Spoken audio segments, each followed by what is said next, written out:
Thanks for joining us.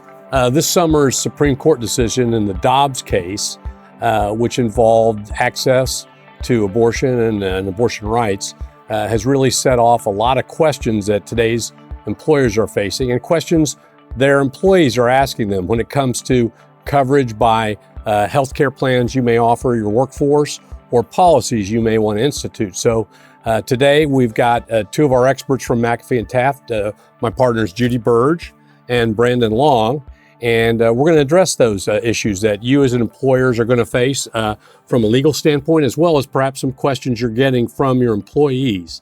So what we want to accomplish today is talk first about really giving you an overview of this Dobbs decision. We'll hit on and address preemption issues under ERISA and state law and how they apply when it comes to insurance plans that you may be providing your workforce. This new decision also gives rise to potential criminal issues, both under federal but mostly under state laws.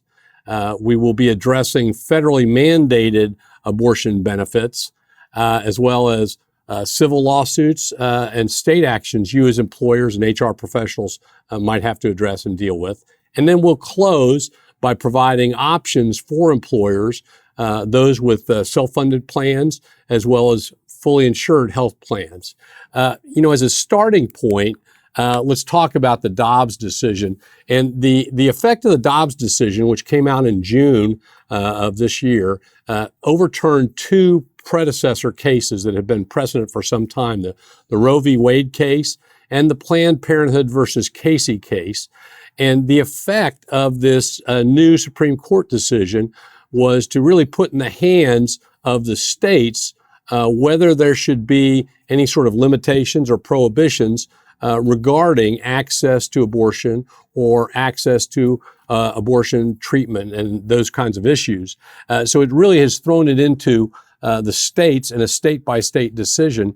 Now, having said that, Brandon, can you give us a little overview of what's happening state by state on that issue? Sure. And it's really important I think we tend to think of this issue as some states allow abortions and some states do not. And so I think we broadly think of it that way, but it's a lot more nuanced. And so we've kind of divided the states here in kind of three different buckets. States that generally allow abortions with no restrictions or fewer restrictions, states that ban abortions after a certain point, and then may have some exceptions there, and then states that ban most abortions like Oklahoma. And so, for example, I think we tend to think of people pick on California and say, well, California, abortions are legal in California. That is true up to a certain point. And like, for example, Arizona, the first state there in our second kind of bullet list, I think abortions are legal up to 15 weeks.